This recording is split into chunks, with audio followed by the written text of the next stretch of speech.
We did it. Can you believe we're here? I can't believe it. Don't thank me, really.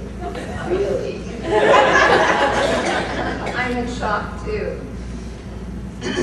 Well, they've asked me to speak for just a little bit about the vision of having this reunion and how it all started, how it grew, how it at times imploded, and we hope that God will just bless it and honor it, but it just has been a wonderful faith story, I believe.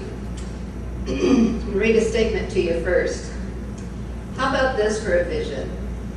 A life-changing community of authentic believers, passionately pursuing Christ, unshakably committed to His Word, thoroughly equipped to serve, contagiously influencing our world for Him. Does that say it all in a statement? Don't you love people who are visionaries? That's actually my home church's, my church in Champaign, their vision statement. And our pastor often recites it when he completes a service. So we cannot lose sight of what we're supposed to be doing. You know, it's wonderful to come to church and be fed, but there's so much more to the Christian life. And I'm so thankful that I have visionaries around me. I'm not a very good visionary. I'm a very good, you give me the vision and I'll try to make it happen. I'm a detail girl. And that's true at my job at the University of Illinois. I have a wonderful boss that she is a visionary. And I'm just like checking it off the list, how we're gonna make that happen. So that's kind of how it happened. We had some great visionaries. And I actually asked 3 or 4 people that I knew were kind of in from the beginning, how exactly did this get started? See, that's the thing, we're all getting old, you know. And it was funny, because I got 3 or 4 different versions. I think there's some similarities, though, so I kind of want to share those with you. I think originally what happened is Jim Hempel was visiting his parents in town about a year ago, and he got together with Greg Leach, and they just started talking about old times. You know, that's a sign you're getting old when you start talking about old times. I remember when Tim and I drove our girls through Tennessee Temple probably 10 or 15 years ago and said, oh, there's where we are dorm, and there's our first apartment, and the back seat, all we could hear was, another trip down memory lane. We thought it was cool. They were pretty bored. But, you know, we like to reminisce. And so Jim and Greg had just had that conversation. And Beth Heckle and I had kept in touch over the years through email, not always often, maybe just a once or twice a year checkup on how things were going. And I believe, were communicating, and how my interpretation of how the reunion started. I know you want to know about this. Where'd I put it? Well, the reunion kind of started for me in China. You're like, what is she doing? She's really lost it. Well, this beautiful coat belongs to my niece, the oldest daughter of my sister and brother-in-law, Beth and Tony Trisilla. And Natalie spent a year living in China last year. She just returned in June. And so her somewhat antique aunt said, that does it. I got to get on Facebook because she tells me that's the only way I'm going to see all our photos. So last fall, actually it was September of last year, I opened up a Facebook account, much to the chagrin of my 2 adult daughters. One of them still won't friend me, by the way. I don't know what's up with that. But you know, I had trepidation like a lot of you did in the beginning, but that was my main point. So why I brought that up is, first, I know a good speaker always needs a visual to keep you looking up here. And then the next thing is, through Facebook, and if you don't know anything about it, you can kind of zone out now because you'll be like, what are they talking about? But you find people and they find you, and it really is a phenomenal thing. And the buzzword, of course, is, you know, social networking. And, but it was so cool, and actually Beth and Jim were some of the first BBYGers that I connected with last fall through Facebook. And so we started having some conversations, and by about the holidays, Jim and I were kind of talking about something that we have common ground on. Motor vehicles don't like us. And we've both been in very serious car wrecks that God has been very gracious to save our lives. And he actually, if you know, Jim has written a book, and his was hit from behind, and mine, I was in a head-on car collision. So Jim's and my little joke is they got us coming and going. But we have this common bond, and we started talking a lot and just kind of sharing things. And he brought this up with me too. Wouldn't it be great to get together? And I'm like, yeah, and see, that's my non-visionary. I'm thinking, that'd be so cool. A few of us couples could kind of descend on the summer and spend a long weekend. No, Mr. Visionary says, we ought to just try to get everybody together and have a reunion. And I'm one of these that goes, and inside I'm going, she's crazy. But it happened. And, you know, we got Greg on board, and then it just continued to happen into the wonders of Facebook.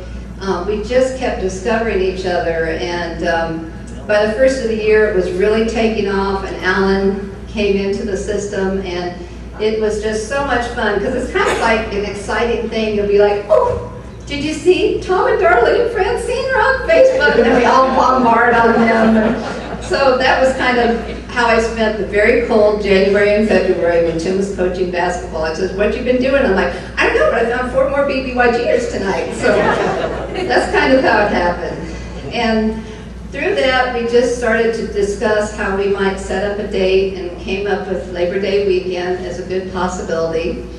Then actually in late January or early February, after Tom Swanson got on board, Tom called me one evening. Tom, I was so blessed by that call, but it's kind of strange when you haven't talked to anyone in 40 years. But it was wonderful and strange all at the same time. By then, Lois had heard of the rumblings of a reunion, and Tom called me and said, Deb, Mom is so excited that we may do this reunion, and she has given me a list of all the kids she could ever remember that were in the BBYG. I'm like, oh, that's sweet. Can I fax it to you? Sure. 9 pages later, this is Lois's handwritten list. I could not believe it. Tim and I looked at the list after it came through the fax, and I'm like, I have no idea who some of these people are, but a lot of them I did know. So we knew we had to get something that resembled a plan, which my husband would tell you I pretty much resent plans. But we started trying to just see how many people we could find. We determined early on that since we all do have lives to lead, it would probably have to be pretty much an electronic search. And then when Faith came on board, she did a super job of really going the extra mile to look for people, and if you know anything about the internet, white pages, and mailed out a few things, because I pretty much put my stake in the sand and said, I'm not mailing anything. If they can come into the 21st century, I'm okay with that. And so she really helped to make that happen. Then another fun thing that happened through the course of all this, it kind of, before we made our official announcement of the reunion, is Alan, after he got on board, he's just so great in computers and everything. And we can't for the life of us remember who posted the first old photos. I don't know if anybody knows. But you can post your photos on Facebook. And so somebody got the right idea. They dig around in some old shoebox and post old youth group photos. We were freaking out. I mean, we hadn't seen those faces in 40 years, and they look a little different now. Kind of got the excitement going too, and everybody started looking for old photos, and then Alan had some of Jim Hempel's old home movies that he put online. And then you can create a group in Facebook, and he created a group, and the name of it is, You Might Have Been a Member of the BBYG If. And then we could post all these things to finish the sentence. So there were things like, if your favorite TV show on Sunday night was Mission Impossible. Some of you know what that means.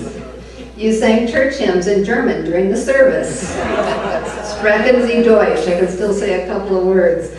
You know, you parked at Bob Swanson Station while you played handball at the YMCA. So we had so much fun coming up with all those little memories. So that's how it pretty much started, and through that, it just really grew. Alan did a super job, and then he eventually created a beautiful website for us. I believe a lot of you have seen it, and that kept us informed of what was going on. And then when we sent out the first official announcement through Facebook, and then some people got this in written form, it was on March 1st. And Jim Heckle, I think, helped to create what our purpose was, what we were going to try to do, and all of those things. I want to read to you the last sentence on this. He had, after we talked about events and honoring Bob and Lois, he said, "We make no apologies for the unity of our faith in Christ Jesus as our only hope of salvation, and this is the foundation of this event." So we've had so much fun visiting, and I appreciated what Faith said to me a couple of days before we all started to head towards Galesburg. She said, "You know, Deb, I think it'll just be a little taste of heaven, a little taste of eternity, but you won't have to prepare nearly so much." I said, "Yes, the table will be ready." And I'm like, oh, that's a glorious thought, isn't it? And then just one little thing I wanted to add. As Tim and I would talk over the last few months in preparing this, there's been many sweet things. I've been able to reunite with Susan and Sharon, which has been a sweet joy, and so many other people that have just so come on board and helped us. But as we talk to people through Facebook and email, we just really have felt and sensed that everyone here has come with some level of brokenness over the last 40 years. And if you come and you look and think, oh, they have the perfect life, or they really made it financially, or their kids are just all perfect, or we're all gonna just like lay on the floor and laugh hysterically, because there is no perfect life. And I told Jim the other day, I said, the only thing I've really found positive about aging is that as I age, I know what I'm supposed to do, and I'm okay with saying no with what I'm not supposed to do. I'm not trying to impress anyone anymore.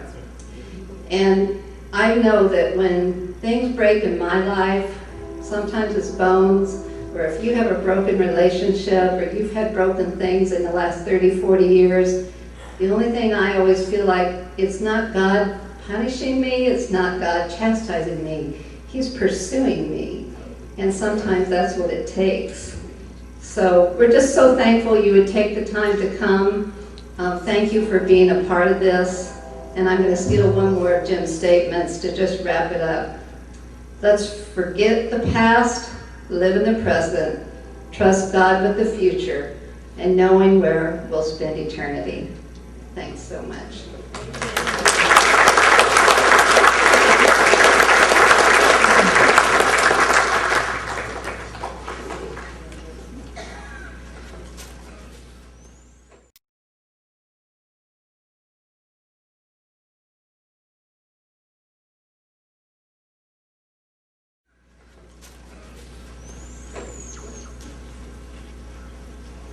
Remember when we didn't have to use these?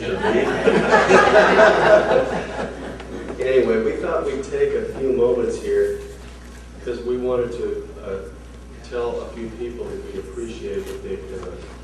And at this time, we'd like to present an award of appreciation. In fact, I've got a plaque right here.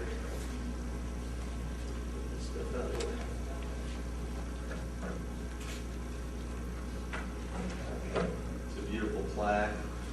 And I just wanted to say that the recipient of this award is also a former member of the youth group, and also this person supported Bob and Lois in their ministry through the years too.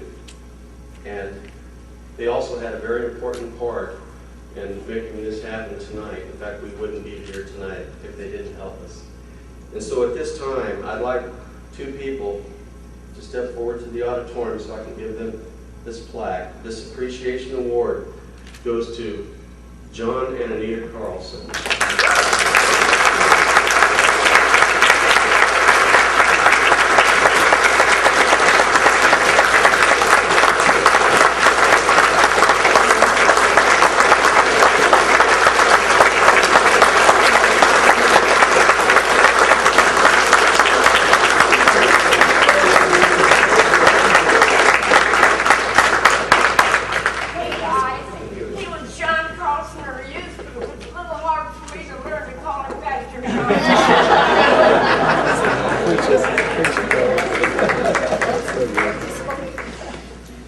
Okay, we have one more award, and then we'll get started with some more programs.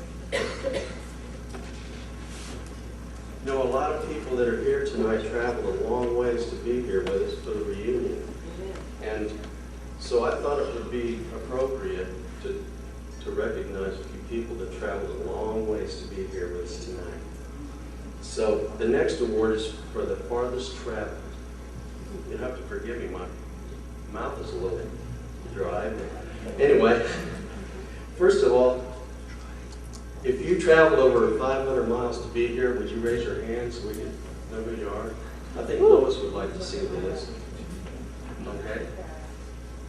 If you traveled over 1,000 miles, please raise your hand. Okay. And I'm going to read off, I'm going to give you the top 5 finalists. And this is according to MapQuest.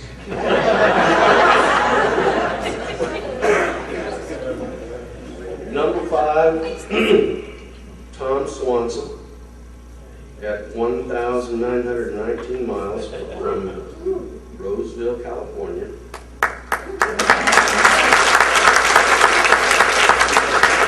Mike Jones, 1,971 miles from Spring Valley, California.